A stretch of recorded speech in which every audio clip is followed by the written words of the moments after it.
I found out that the static from my blanket that I normally have with me, like at my chair, does it glow in the static dark? shorted out my mic yesterday.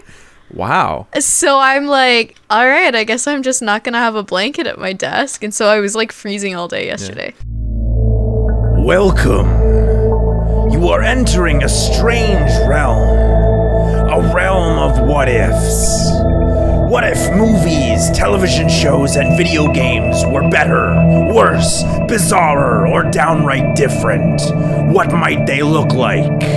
Find out on today's episode of CineCasters. Welcome to the CineCasters. This is the podcast where we watch movies or shows and then we talk about them, what we liked and like, pitch them back to one another. I am Alyssa, and I'm here with, I want to call you Andrew. Don't call me Andrew. I know. It's just a habit. This is Janglez, and today we are talking about... Tomorrowland from 2015. Somewhere around there, yeah. Yeah. I knew this was going to happen eventually, but I guess it's time that I finally reveal something about myself that I've been holding on to for almost 3 years. I guess 4 years of CineMasters off and on, and CineCasters. Okay. Celebrity crushes. Okay. So the reason I picked this movie is because I know it's bad, but I have a huge celebrity crush on Britt Robertson. She is my 100% absolute celebrity crush. I adore her. I don't know anything about her, but I'll watch anything she's in no matter how bad it is because I just love her so much. I'm like that with, what's his name? The guy from Sorcerer's Apprentice. Oh, Jay Baruchel. Yeah. Yeah. I don't know, something about his goofiness. He does have this really nice offhanded humor kind of thing going about for him. Yeah, I feel bad because I feel bad for Britt Robertson because I think this movie was like billed to be like, so I mean, for some backstory, Disney has often tried to like make movies out of their rides.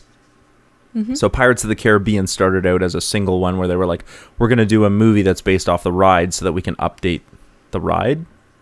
Mm-hmm. And they did that. And that's how we got Pirates of the Caribbean, the first one. And it was so successful, it turned into a franchise, which is now 5 movies long, potentially 6, depending on what they do going forward with this mysterious 6th movie that will never come out or has yet to come out. And then they, of course, just this last year in 2021, they did the Jungle Cruise. Yep. So Tomorrowland is like a part of the Disney World experience, Disneyland experience. I've never been, so I can't say. But it's not surprising that they would try to be like, let's create a movie based off of this attraction. Oh, Haunted Mansion. I think that was another one that they did. Was that a movie? Yeah, with Eddie Murphy. It's like a comedy. I've never seen it. It's based off the ride. Or that could be Universal now that I think about it. Don't know. Don't care. Point being is that so they tried to create like this big sort of blockbuster to be like, can we make a movie out of the idea of Tomorrowland? And in some ways, I think this movie works well in some of the things it was trying to do. But overall, I actually think this movie is disappointing. Not bad. It's incredibly disappointing. And part of the reason it's disappointing for me is as somebody who has a celebrity crush on Britt Robertson, I would have loved for this movie to have propelled her into more stardom. Yeah. Particularly because she's playing across Hugh Laurie and George Clooney. Yeah. Like huge names. And yet this movie is largely forgettable or has been forgotten by the zeitgeist. So I've seen this movie. We talked about this. I've seen this movie, and I could not tell you before I rewatched it. I could not tell you what happened in it. Yeah, it's a weird movie because things just sort of like happen all around. I mean, it's not one of those movies where they just go from event to event, but it's also not far off. There is an overarching trajectory. One of my biggest problems with this movie is how everyone except for Casey, that's Britt Robertson's character, everyone except for Casey has some idea of what's going on, and they dangle it over the audience and, by extension, her, in order to keep the interest and mystery going. And the suspense. Yeah, except it doesn't work. You can do that with one thing, and you can do it maybe twice, but eventually it starts becoming irritating and stops being like a story thing. It's just frustrating. I don't know. Yeah. I mean, looking at it from just like a viewer's perspective without looking too deep into it, it's a fun movie. Yeah, there's some problems with it, but there's robots and the Eiffel Tower turns into a rocket, which was really cool. That was a really cool scene. Here's my problem. I really like that scene, and it's totally superfluous. Yeah. It serves nothing for the story. They literally get in his tub and transport to the Eiffel Tower so that they can find a transporter in the Eiffel Tower and go to Tomorrowland. Yep. If you had just used the bathtub as a transporter to Tomorrowland, you could have skipped much of this movie. Maybe they can't do that, even though, satellite signals for some reason also happen to cross between the two dimensions. I totally ignored the science of this movie, particularly in Casey's character, where she'd just be like, "Oh, I just know how things work." That's not a quirk. That's not a character, attribute. That's lazy writing. Yep. I just know how things work. Fuck that.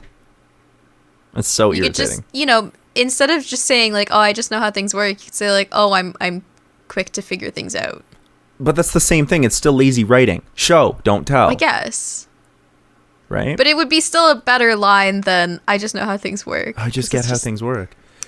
I would show it. Be like, okay, don't just say it. Figure it out. Sit down with the problem. I don't know. This movie doesn't have like a lot of science logic that it sticks to. My biggest problem with this movie, actually overall, is that it starts 3 times. Yes, it does. It starts... We get the 2 right at the start, like 100% we know those, where we see him as a kid and then her as a kid. Oh, but even before that, we get George Clooney addressing the camera. We don't know it yet, but Frank Walker, George Clooney as Frank Walker, is addressing the camera. He's really addressing the new recruiters. Yep. This is fine, except the problem is because, and it's funny, it should be funny, but because it's him trying to tell a story and Casey interrupting, and we don't know who she is yet, and we don't know who he is yet, I don't care. It's irritating. Yeah. It stops the story from going, and then he starts telling parts of his story, and then she interrupts him. And then he starts again, and finally we get into a solid section of 15 minutes where it's Frank as a kid meeting Athena and going to Tomorrowland. That's solid. And then it ends. And then we start again now with Casey. As a kid. Yeah, and they're arguing again, and we start again with Casey as a kid, and then he interrupts her, and then we go into Casey's full story up until that point. I'm not saying that it's a bad idea to use that as a framing device, use the end as the beginning for a framing device, especially because it helps establish Frank and Casey's personalities. Casey as this optimistic, which is important for the story, and Frank as this sort of ruined pessimist. And they have a great chemistry. It's funny. They're good on screen together, but it's slow and it's disruptive to like the flow of story. Yeah. This would have been I'm going to say it, this would have been a great opening for a TV show. Not the first episode, because we don't know the characters, but you come in with like episode 3 or 4, or even 2 potentially, when you already know the characters, and you go, oh, this is fun because it's them playing off of one another, and we can see how their characters kind of, they have the same goal, but how their fundamental like personalities are at odds with each other despite having the same goal. Not because they disagree with each other, but because she's an optimist and he's a snarky pessimist. It's fun. It's a classic like buddy dichotomy, you know what I mean? Yeah. But I just don't think it works for an opening.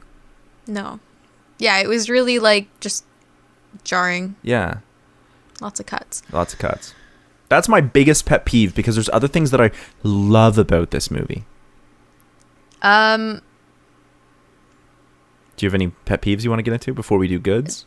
Not really. I just that Athena is a very common name for robots, apparently. Because when we did Kim Possible... Yeah, no that was kidding. Athena. I think the idea there is because Athena is wisdom. She's like this classic female mythological character who represents like female power. Yeah. Artemis also gets used quite a bit. So That's true. Artemis does too. Yeah. But I think the idea there is like wisdom. Yeah. Right? Like I'll let you like so it also gets I think used a lot for female robots. Like a lot because Minerva is also a name that gets used, and that's another name for Athena is Minerva. It's the Roman version. Yeah, Iris is also somehow related. I can't remember how, but that's another version. Can't remember what it's. But that's how. Oh yeah, okay. I know. The mythology is just mixed up in my brain, but yeah, okay. That's also where Siri gets her name from. Yep. It's Iris backwards, right? So we get Minerva is often, so it's always like the Roman and Greek names for particularly this character that gets used because, wisdom, it's an artificial intelligence. Also, it gives a certain amount of prestige to your robot character. I don't know. Badass female from mythology. It's a little bit of a cliche, but yeah. Yeah, fine. why not? Sure, whatever. Don't name your kids Athena or everyone will think they're robots. That's the moral of the story. So, yeah. Any before we move on to goods, are there any things that like really ticked you off? I just I found that Casey was supposed to be this really smart person who figured out how everything works, right? Yeah. But at the same time, she was also kind of really dumb. Really dumb. It's a weird characterization because she's supposed to be the audience stand-in, so they have to make her like likable enough and relatable enough, which means she can't be too overly smart. Otherwise, she's not likable or relatable. That's not true. That's just how they see it. She flip-flops between like looking at like quantum physics and just being like, oh, I know how that works, and then like walking into a wall 3 times in a row. Okay, that was funny, and there's sort of a reason for that. I actually thought funny, that was, but it was also just like, come on. I thought you clue in at some point. Anytime she's well, I mean, I don't know if she quite understands that she's not in the same location. I think that I will say that's one of the things that I love about this. Everything they do with the pin is such a unique and cool effect. It was really cool. Like when she was wading through the water to get to the rocket ship. Yeah, and then I thought that the comedy around those sections was so good. And part of the reason that I think if the movie should have started with Casey immediately, not even her as a kid, just start with Casey and just go from there. Because we can get to those scenes faster, and those scenes where she's like intrigued by Tomorrowland, so funny. Like, and then the pin runs out of power, and she's just like in the middle of a lake. It's funny. She keeps bumping her head. It's like at the same falls time, down the stairs. Oh, it's so at the same time she can be. This movie can be incredibly smart and be like, look at this world, like where is she, adventure, you know what I mean, and like if there's this future adventure, and at the same time it can be slapstick comedy of her falling down the stairs, bumping into walls, half drowning in a lake. It's funny, it's well done. It's like, where was that for the rest of this movie? Yeah, but then they made her like overly smart while also doing some of these stupid things. I don't know, it just felt like it wasn't her all throughout. Like she flip-flopped as a character. Like, who was she? It's also even hard to pinpoint who the main character is, because I know that it's supposed to be Casey, but the movie starts with Frank, and so it's like, who is Frank? But the main character? Really like focuses on Frank and Athena's relationship as well towards the end, which I'm also okay with. It just sort of feels sometimes like Frank is like, either the story should be about Casey or it should be about Frank. And it's not because either of them are bad. And I actually like when the two of them are together and they play off of each other. It just feels like there wasn't enough of that. They're both not the main character. The movie isn't telling us that we should be having 2 main characters. It's telling us that we actually have one main character or another main character. Yeah. Because Casey's story for so much of it doesn't have Frank in it, and Frank's story for so much doesn't have Casey in it. If you removed Casey from Frank's story, all you would need really is, as when he's an adult, all you would need is something to get his ass in gear. Yeah. And if you remove Frank from Casey's story, then you could literally, instead of having Frank's whole backstory, you could have him be more of like the old man archetype. Yep. And be like her guide, where he's not the main character, but he's clearly like part of what makes the motivation up. You know what I mean? The old man archetype, Obi-Wan Kenobi, Dumbledore, Gandalf to some extent. Yoda. Yeah. This sort of like, you can still be important and you can still have an arc, but you're clearly a guide archetype for our main character. I don't know. Yeah. Both of those would work. I didn't pitch either of them, but both of those would work. And I'm not saying that having two main characters in this doesn't work. It's just there needed to be a way to make their stories connect a bit more. Mm-hmm. Part of the reason I think this is because the second half of the movie, when they finally meet up, is driven by Frank much more than it is by Casey. And I also feel like it's a little poorly explained. Yeah. There's just less going on. Most of what happens in the last maybe 3/4 of this movie, or 3/4 of this movie is just people talking. There's a bit of fighting and a bit of action, but it's just a lot of talking instead of things happening, and that's a little frustrating. Yeah. Especially because there was some good action sequences in there. Yeah. Any other things that you liked, that you really liked?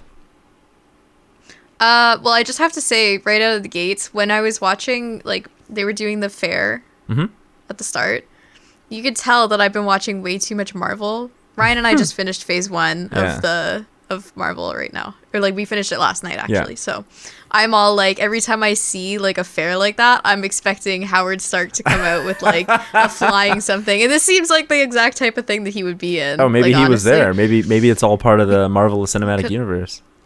I mean, they're both Disney movies, so... Well, Tomorrowland could just be part of the multiverse. It could be an alternate timeline in the multiverse, and we may see it. How cool would that be? In the Multiverse of Madness when Doctor Strange comes out. This is not going to happen, but... Anyways, the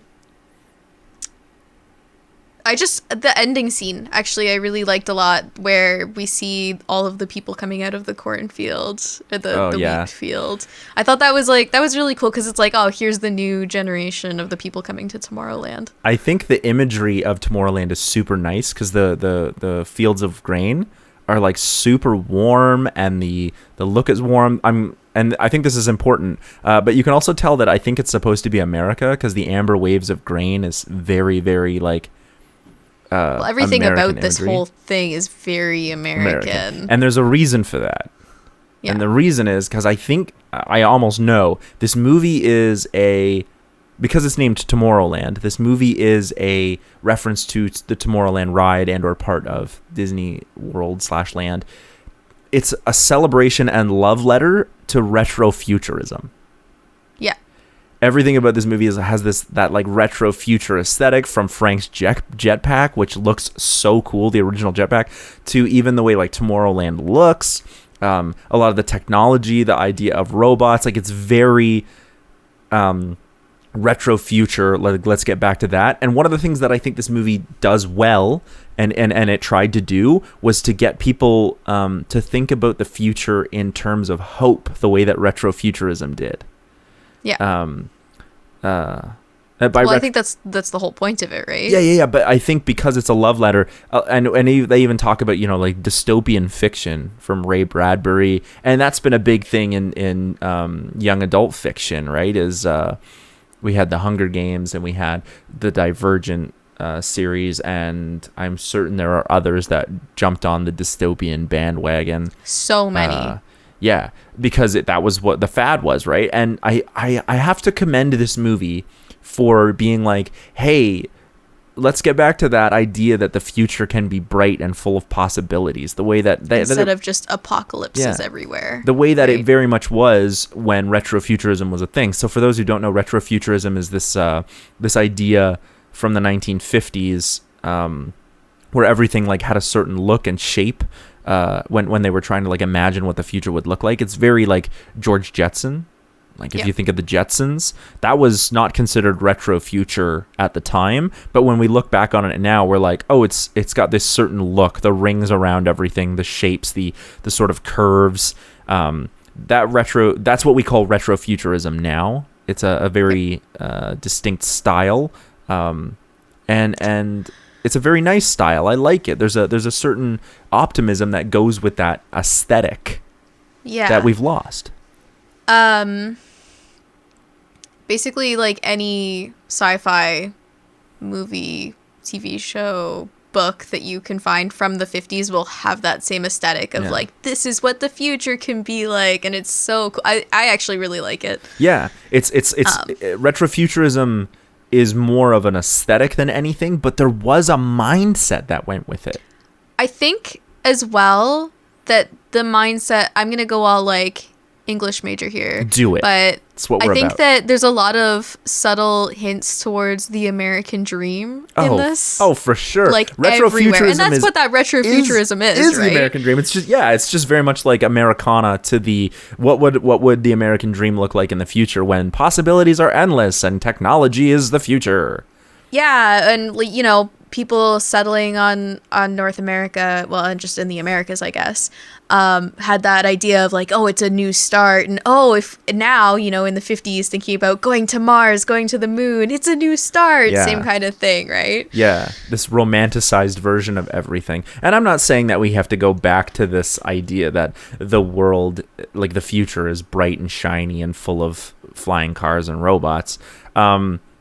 Because I don't necessarily think that's realistic, but I do commend this movie for being like, hey, hope for the future and like trying to fix what is wrong.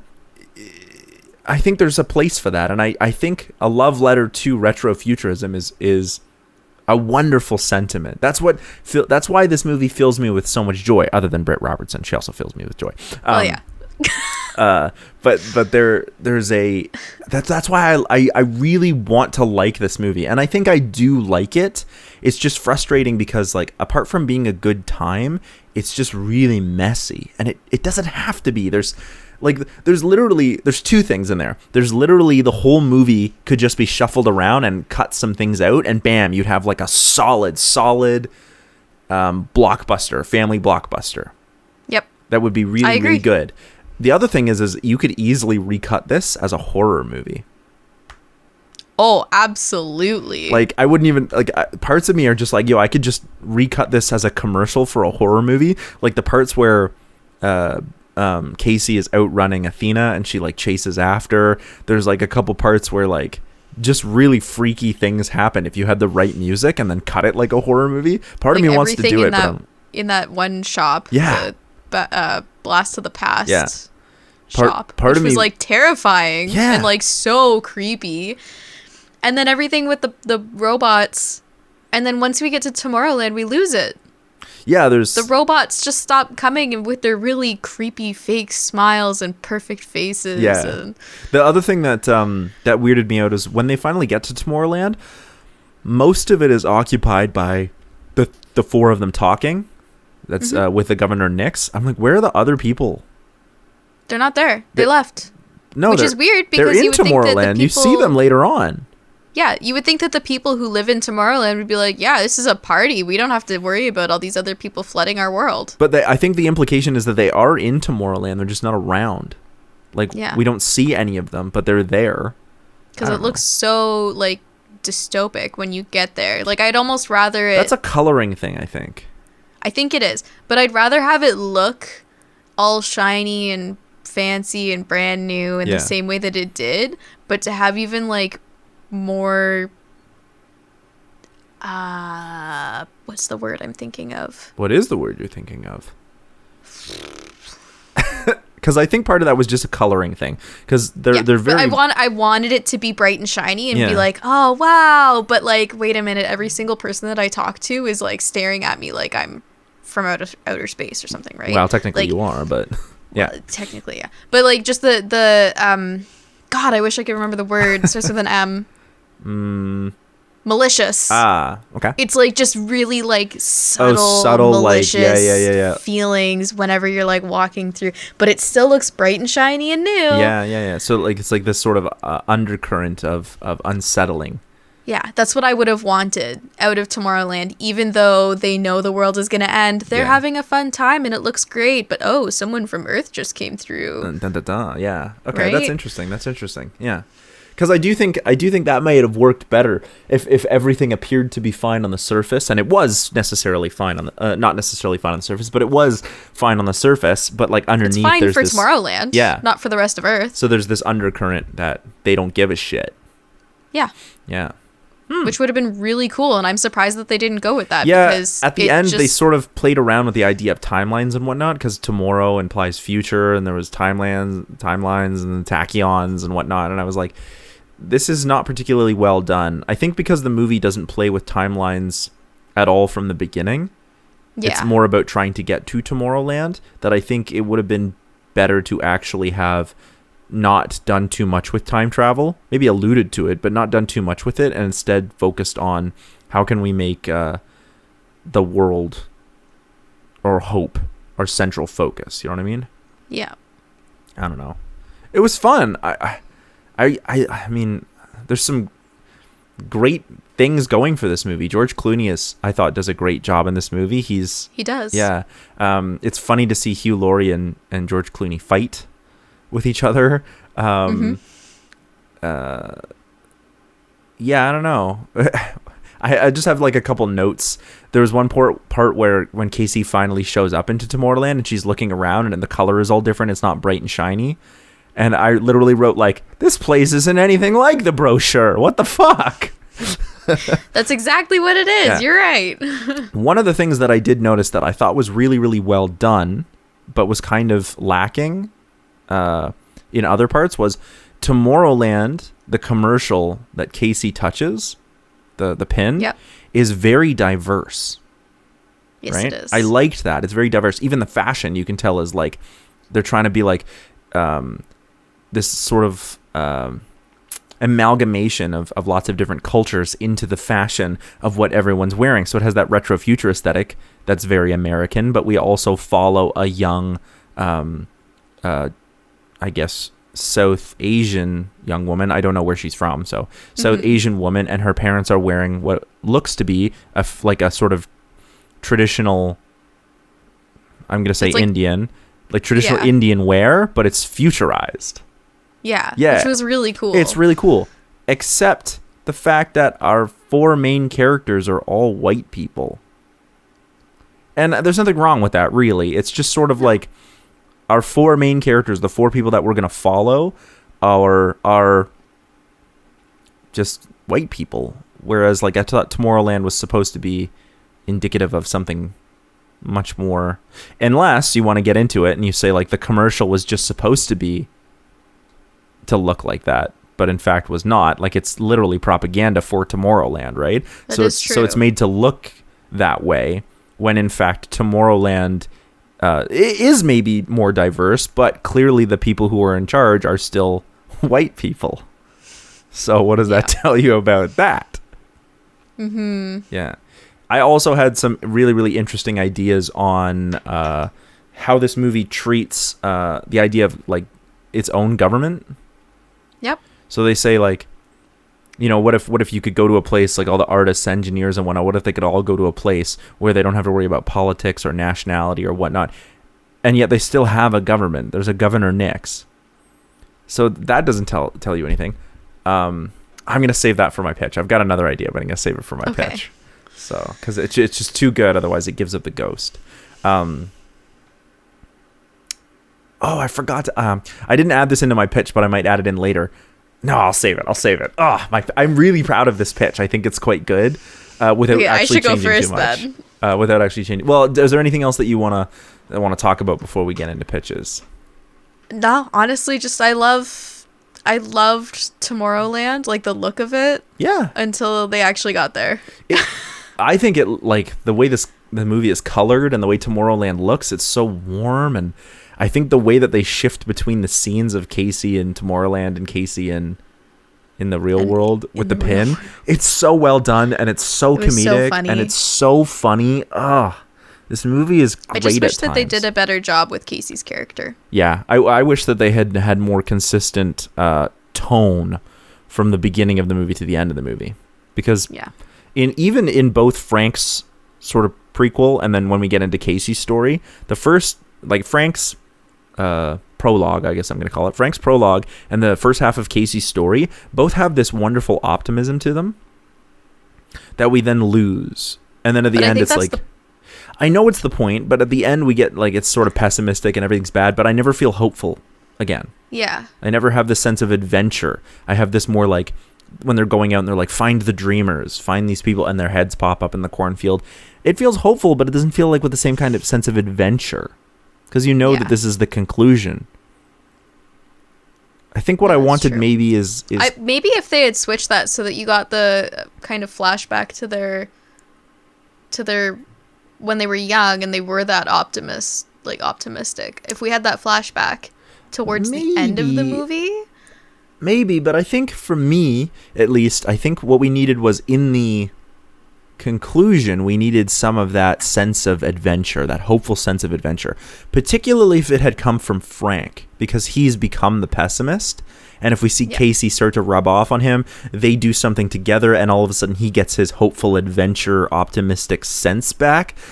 And especially if you play with parallels, particularly I'm thinking when he rides the new jetpack, when he puts the jetpack on, and he's like, and because it's a clear parallel to the beginning, but it never feels like that sense of adventure. I think part of it should have been like in the prologue, in Frank's prologue, he's like riding around on the jetpack and just exploring the city for a hot second, and it looks good and feels good.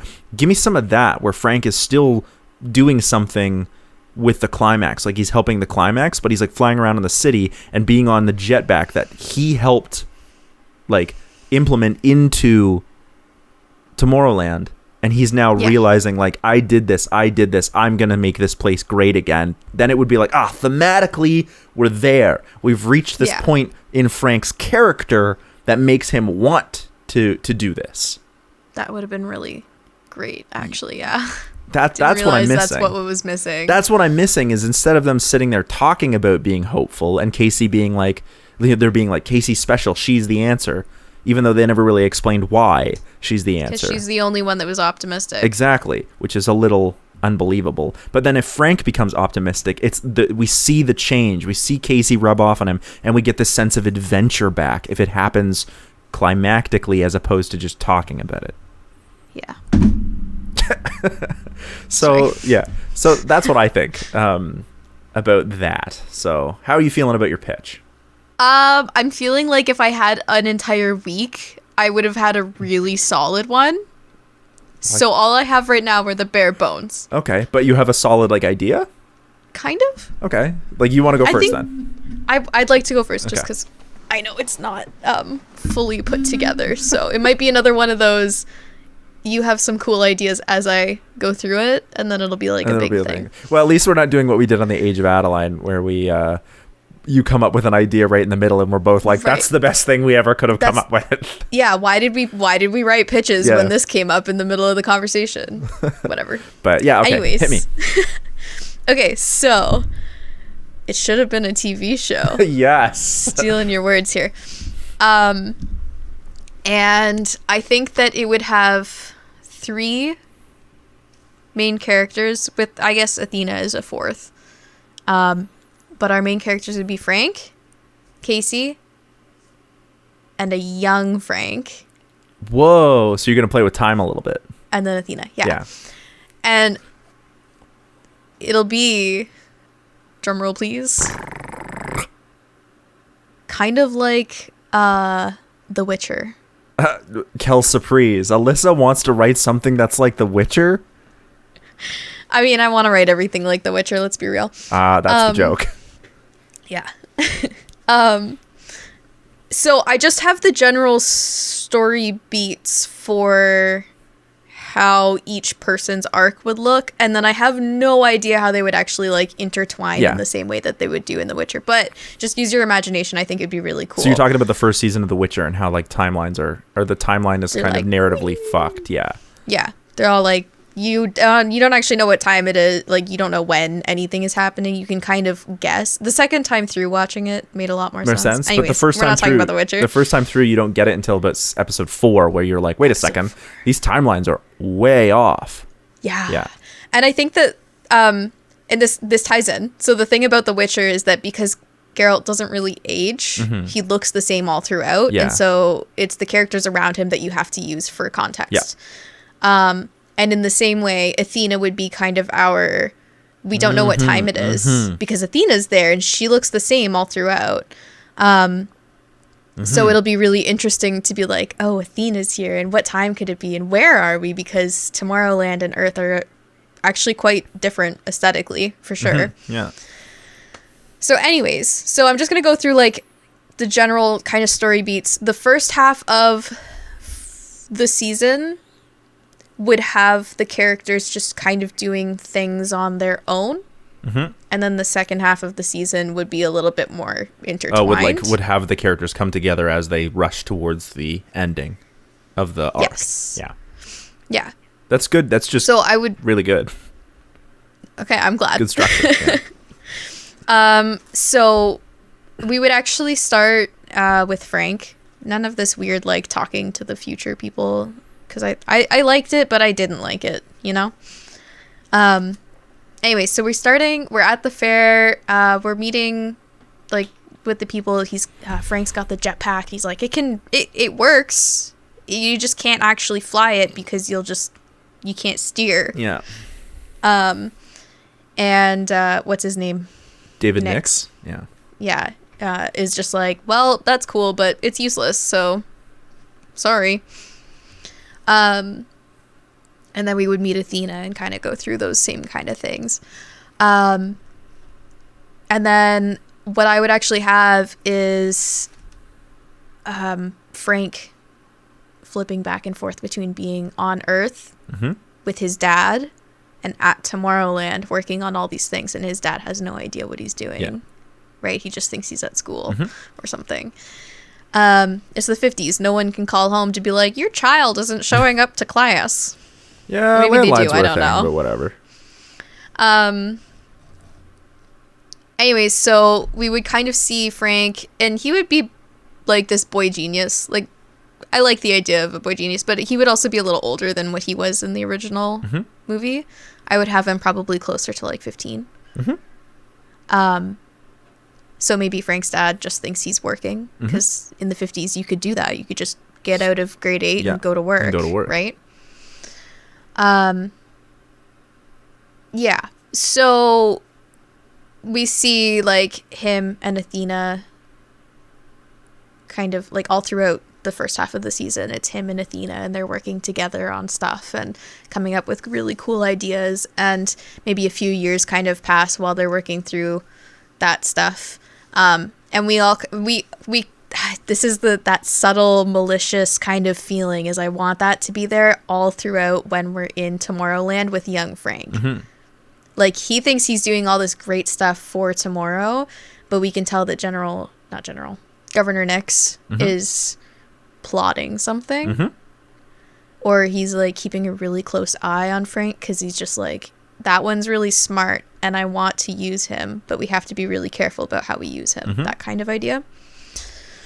And then it would end like his arc as the young Frank would end with his exile. Yeah.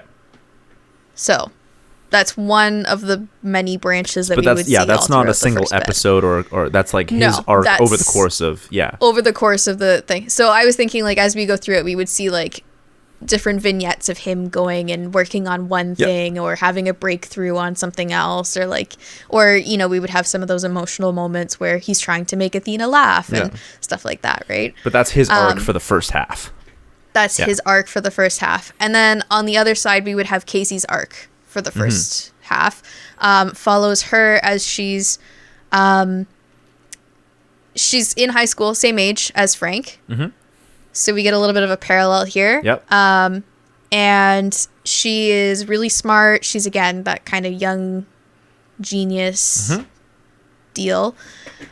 She wants to be an astronaut, and then she kind of starts falling in with the quote unquote wrong crowd because she's just bored. Why not just, play around, have some people do some stupid stuff, just like see what it's like to be on the wrong side of the law a little bit, right? And then this would actually follow her as she is using her brains to do not entirely legal things. Yep.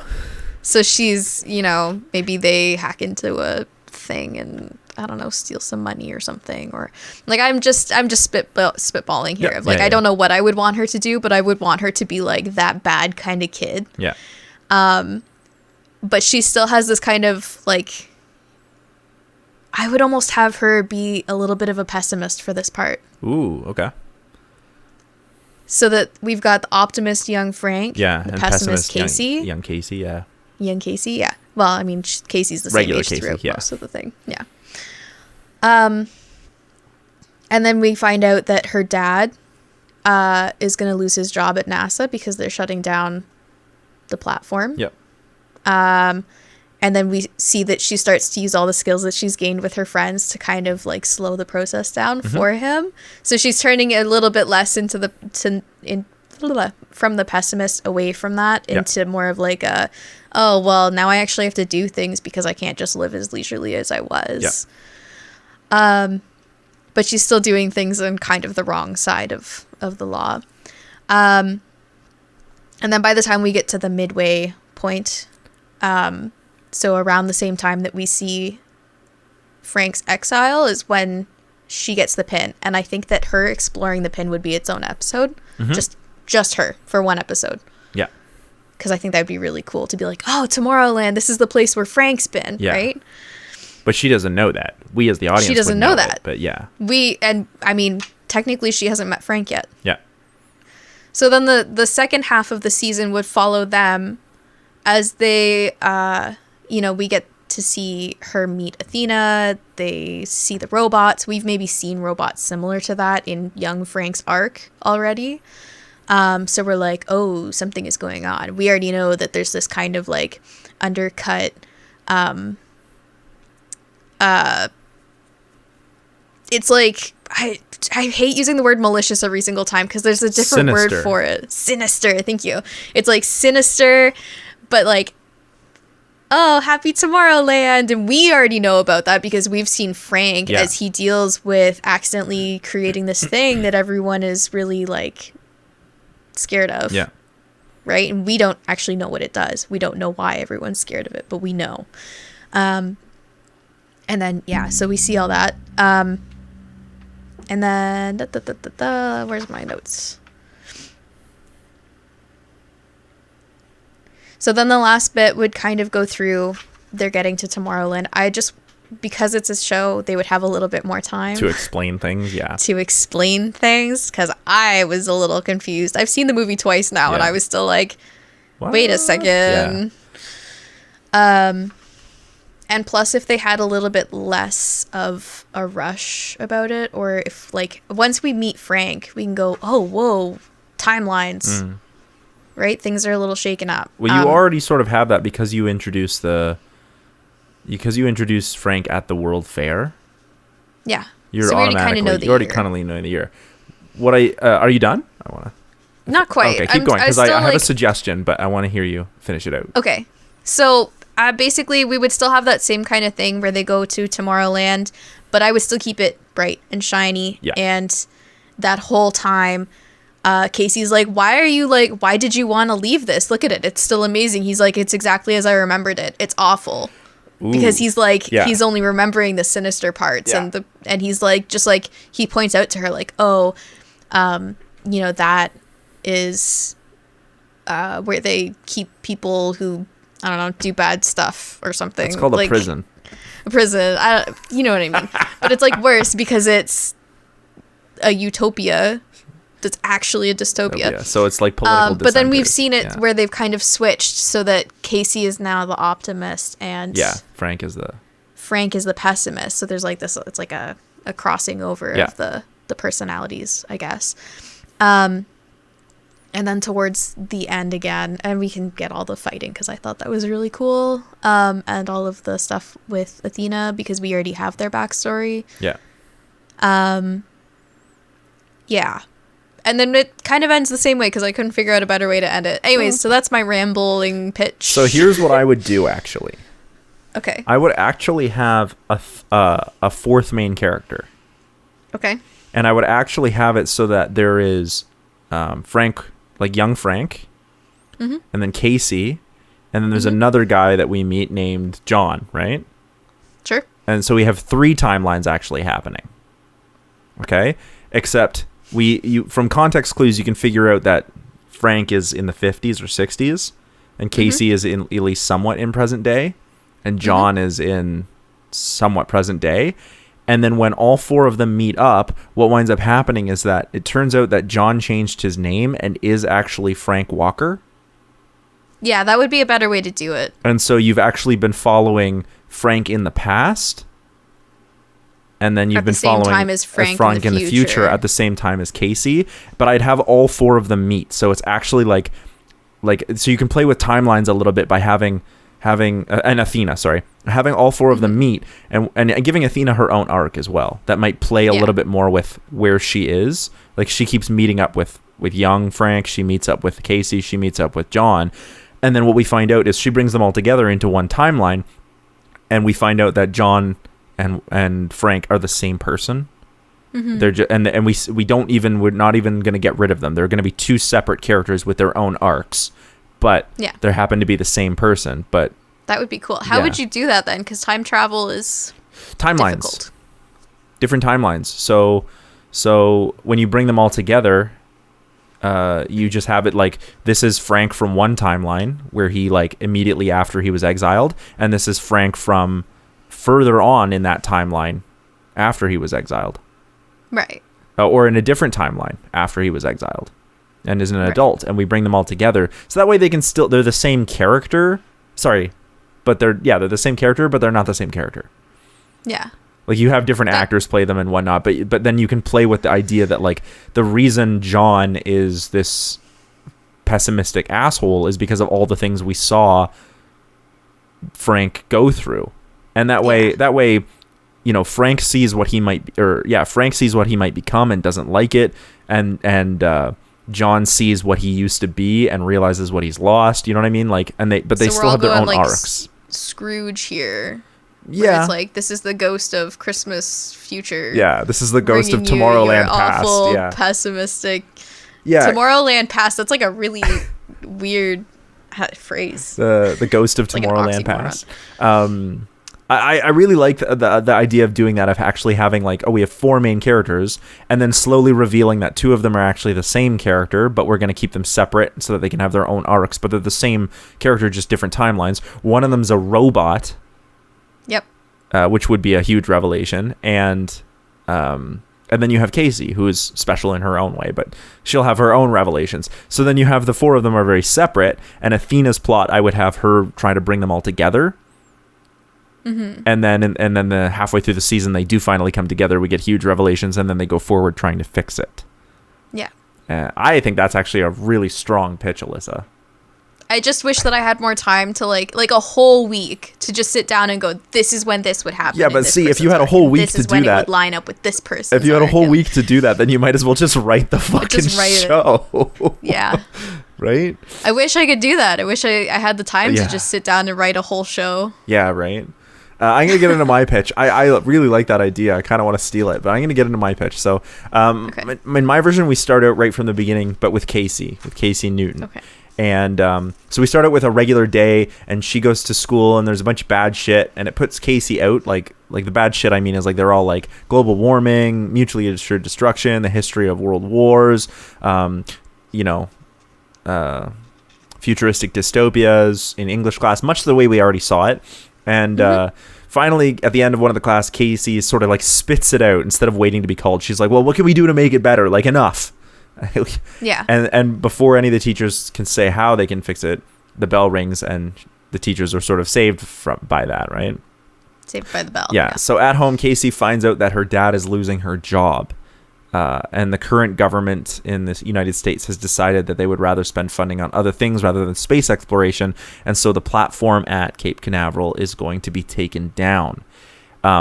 And it was kind of out of service anyway. It was more of like a research platform, but for Casey, what it represents is like the idea of progress, even though they weren't using it for actual space travel anymore. It was still the idea of what it represented. So in order to halt this, Casey decides to go out and destroy government property by dismantling some of the cranes in order to keep the platform there. So she does this for her dad, but she's also doing it a lot for herself because she disagrees with the dismantling of the platform. What they're doing. Yeah, and what it represents. And she knows that it's a bad idea. So we see her like take a drone that she built herself and she programmed the software, and she takes this drone to the site, and we see that the same thing happen where she shorts out the cranes and does some classic kind of espionage sabotage. But she's followed by a little girl. So this part all plays out the same way, where Casey gets the pin and is arrested, and but then Athena shows up before she can go to Houston, before Casey can go to Houston, and explains, I gave you the pin. I want you to help change the future. And Athena basically says she's a recruiter for a place called Tomorrowland, which is Earth, but in an alternate timeline where people from alternate versions of Earth are all invited without constraints of government or politics. Artists, scientists, and engineers, and these are the people that the people of Tomorrowland refer to as the Dreamers. Mm-hmm. And you get invited if you're a dreamer. But in order to get to Tomorrowland, Athena basically tells Casey she'll have to prove herself by finding her way to Tomorrowland and bringing Athena back there. It's like a final test. Yeah. To see if you're clever enough to figure it out. So Casey does some research. She traces the history of the pins back to the World Fairs and discovers that this was probably their way of recruiting people, how the World Fairs work. So they have to get into a World Fair. Unfortunately, those expos and World Fairs don't happen anymore, just like they don't happen in the real world. Yep. Pardon? I said, yep. Yeah. But Casey finds the location for an abandoned World Fair site, like an amusement park World Fair site, and takes Athena there. But at the grounds, they find they're guarded. Like, it's still guarded. This abandoned place is too dangerous, so still has guards around it. But of course, Casey uses her drone, and they sneak in and helps Athena sneak in. And they manage to get to where the transporter should be, and it's not there. And Casey finds a note that says, "Good luck trying to get back now, FW." And she also finds a pin on the ground. And she's like, well, what could this be? And she goes to try and tell Athena about it, or ask Athena about it. But before anything can happen, the guards show up and basically try to arrest them. But instead of getting arrested, Athena turns out to be this kick-ass fighter girl. And Casey is like, what the fuck? Some of those maneuvers are not physically possible. And we also notice that the guards are actually robots. And through the course of this action, Casey also learns that Athena is a robot. And now Casey is like, what the fuck? There are actual robots? Android kind of robots. But she's an ass kicker. But she is, they managed to escape. She's mildly damaged in the fight on her arm. So that the sort of I don't know what to call it, artificial skin on her arm is shredded, so you can actually see part of her arm, and it's enough that even if she's wearing clothes, it would probably be noticeable. So I'm assuming her whole arm has just is open to the air. You can see the robotics inside. But they make it back to the vehicle, and Casey is freaking out, but Athena reassures her, just like people, there are good robots and there are good people. Yeah. Bad robots. And Casey's like, okay. And she remembers the pin in the note, and Athena reveals that the pin belonged to a person, the FW, Frank Walker, and the pin belonged to him. It looks like Casey's pin, the T on it, but it's clearly not the same design. And Casey it's from a different year, right? Yeah. Every year the World Fair happened, or the expo happened in a different location. They would redesign the pin. Because it's supposed to look like a commemorative pin, but it's also an invitation, right? Yeah. So Athena realized that that Frank Walker must have taken the transporter to get to Tomorrowland, and Frank Walker took it to stop people from getting to Tomorrowland for whatever reason. And Casey is peeved because she's like, well, I got to the transporter, which means I passed the test. But Athena's like, well, actually, the test is to get me and you back to Tomorrowland. So even though you found the transporter, you didn't pass yet, right? Yet. And Casey's like, well, that's bullshit, but whatever. So she's like, well, we got to figure this out because I want to pass this test. So Athena basically like, that's okay. I know where Frank is. I just didn't think it would come to this. And we spend some time in the car with Athena telling Casey about who Frank is. And this is told through the flashback of Frank's prologue. Okay. So the prologue we got in the movie, this is where we get that.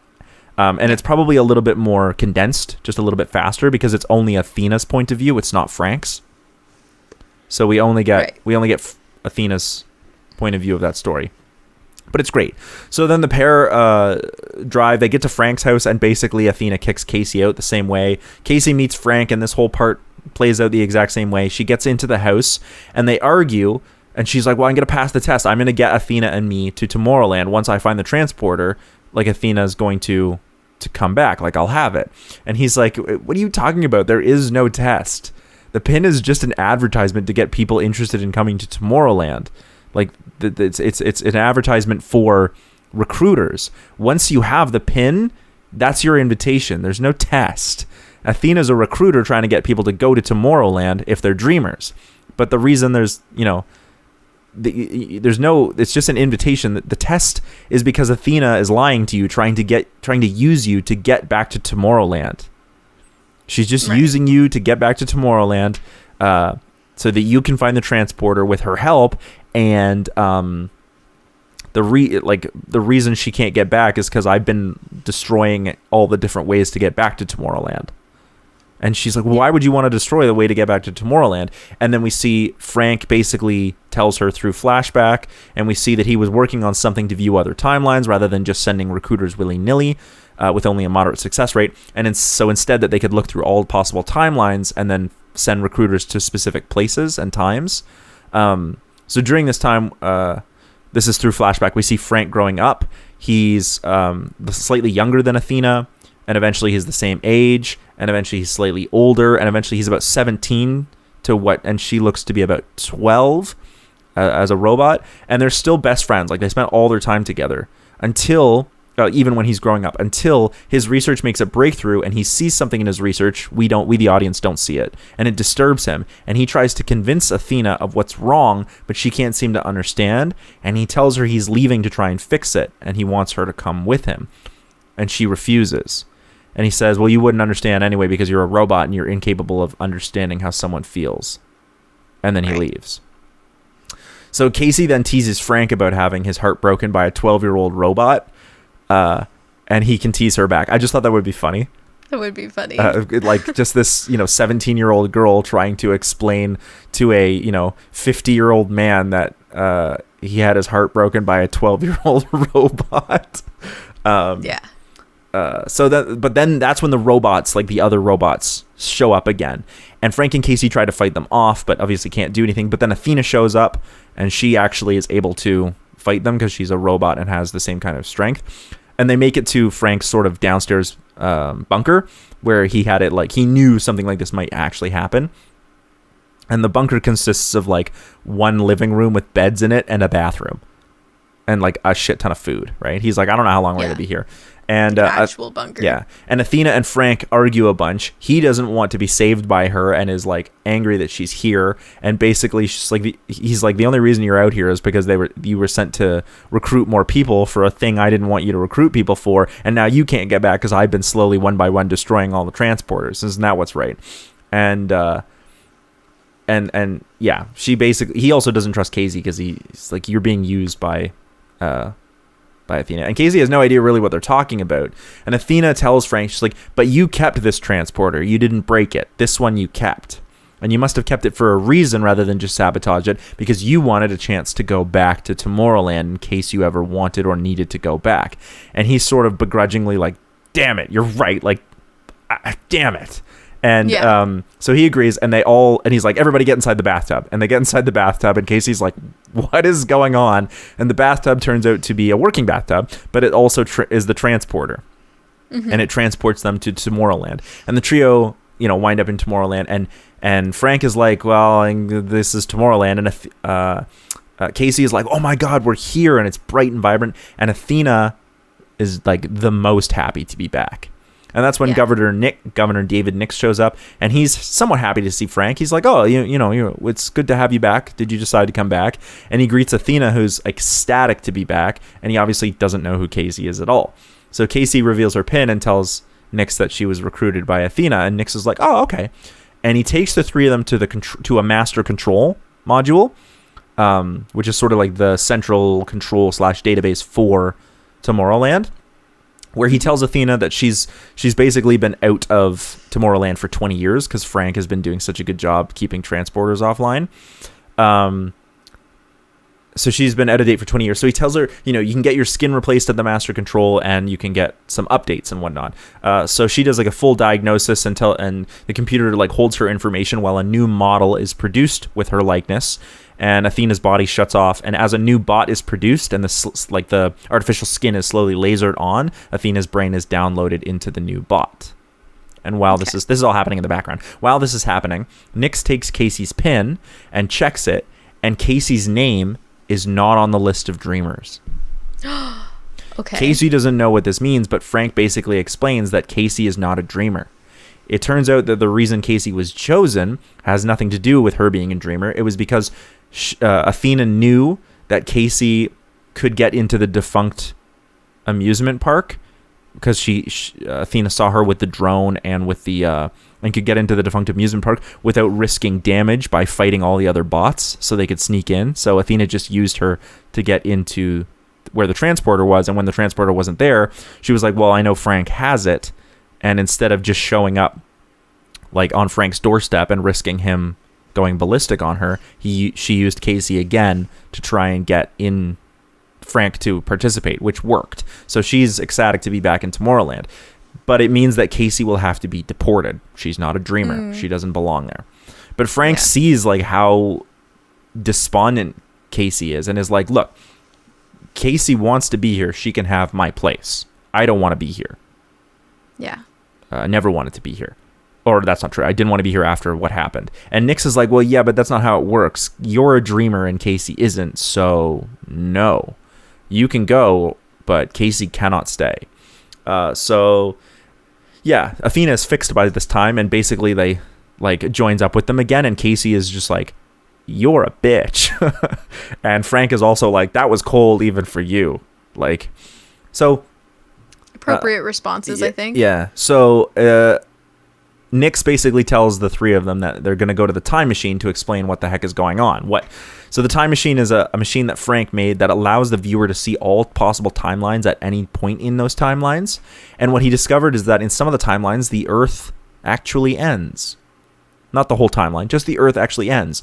And it's due to various things like global climate change and nuclear war and other things.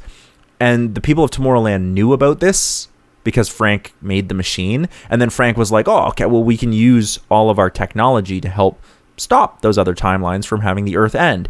And Nix basically said no. And Frank was like, well, like, part of the reason we build technology is to make the world a better place. Why wouldn't we do it not just for our world, not just for Tomorrowland, but for other possible timelines? Yeah. And Nix is like, okay, part of what we do here is like, we're trying to create a utopia for the dreamers, and that's why only dreamers are invited. And what Frank had learned when he was 17 years old was that Tomorrowland is a utopia, but only for the people who are invited. And what essentially dreamers are is it's great that they want to be there, but in the process of creating dreamers, what they did is basically split people between, you're special and you're not, and have created accidental elitism. Yeah, okay. Right? I don't know if I would call that accidental. Well, like, because they were like, well, in theory, it's like we'll just bring people who are philosophers and engineers and scientists and artists and musicians and people who can explore creativity and science to the utmost without the shackles of politics or government getting in the way, right? Except what about all the people who aren't those things? All the people who don't qualify as dreamers. People like Casey.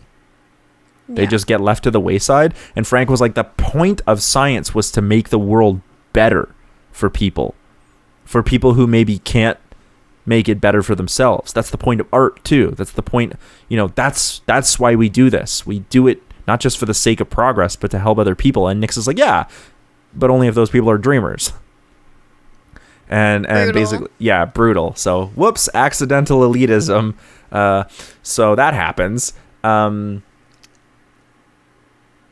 me just find my spot. Yeah. And Nix is basically like, so the reason that they don't want to help is because, part of what makes dreamers special is because they're the people that like want to make a difference, and the people out into the other worlds don't want to make a difference because it's too much work. They would rather do nothing, even though they know potentially that the worlds are going to end, and do nothing because it's easier than trying to do something. And that's what separates the dreamers. And Frank is like, Casey is like, yeah, but you've created a brain drain. If you keep taking dreamers from other timelines, then those timelines don't have any dreamers. Like you're actually slowing the progress through a brain drain. Yeah. And so, yeah, that's basically what happened. So it looks like Casey is going to be sent back to her planet, which might be one of the ones that's doomed. She doesn't know because nobody told her. But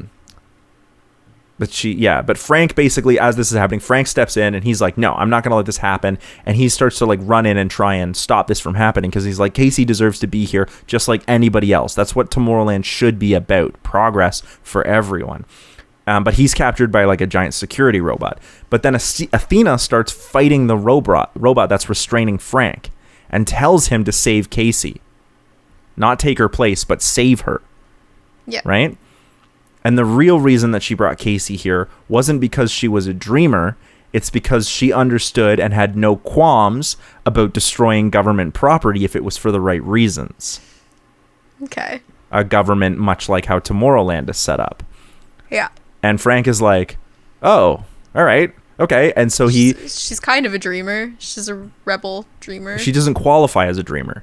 So whatever their arbitrary rules are, right? It's arbitrary. So that's the point, right? You're a dreamer if you're what? What makes a dreamer a dreamer? The point is that it's entirely arbitrary. So Frank steps through the portal, pulls Casey back out, and starts to get into it with Nix while these robots are trying to stop him. But Athena's fighting off these giant robots because that would look cool. And Casey manages to get to the master control panel and uses it, basically to symbolically destroy what dreamers are. Right? So there's no list of dreamers anymore, and she also manages to destroy the timeline so that they can't see other timelines, so they'll never know which timelines are doomed and which ones aren't. Basically, not a symbolic win, but also like if you don't know, then you have to save them all, right? Or at least have to try. That. Yeah. Yeah. And she uses her drone and to help her and shorts out the circuits, and she has some help with because it's like different. It's futuristic circuits, but Frank helps her out with this and Athena can help her out with this while they're all battling. But in the process, Athena is damaged. And the control panel was part of the thing that Casey destroyed, the master control panel. Oh, which is what fixes her. Yeah, so she cannot be fixed. So Athena explains that she found Casey and knew what Casey would do and why she was special, even though she wasn't a dreamer, the way that Tomorrowland wanted, but she was a dreamer to Athena. She was like, I knew you were a dreamer the way that for what I needed, and I knew Frank would see you as a dreamer the same way, and so I brought you to Frank, not just because I knew what you could do, but also because I wanted Frank to forgive me for what I did all those years ago, because I was wrong. I should have gone after him, and I tried to go after him, and that's why I got caught outside of Tomorrowland and couldn't get back, because I went after him. And I felt regret and shame for letting you down. So despite what you said, Frank, I do have feelings. I felt regret and shame for letting you down, and all I wanted to do was tell you that I loved you because I knew that you loved me. And then she goes offline. It's like a 12-year-old robot. Yeah. Telling this to a 54-year-old dude. So the prologue is like or the epilogue shows Frank and Casey and some people of Tomorrowland rebuilding, working to get the portal open so they can bring more people back into Tomorrowland. When a person shows up and is like, "Yo, we got the master control up and running again so that we can get Tomorrowland's power working," but all of a sudden it started running some strange protocol. So they go running and find that the master control panel has started running a bot program like we saw before, and the skin is lasered on because Athena had herself backed up into the master control program, into the database. And so as the bot steps out, it's Athena, except she's updated it so that the bot is one of an adult. Oh. And she steps out and explains that, everything she did was for Frank, but because he had grown up and she didn't, she had the master control panel create an adult version of herself so that she could be with Frank. And so, I like that. So there's like an adult version of Athena and Frank, and they're now together. And then Athena, Casey, and Frank begin to repair Tomorrowland to make it a place where everyone can be a dreamer. Yeah. And that's the end. I like that. Yeah, I just felt like it was weird that Frank and Athena were like saying "I love you" to each other. It's heartfelt, but and it's meaningful. But because there was like the hint at a romantic relationship, it was a bit weird.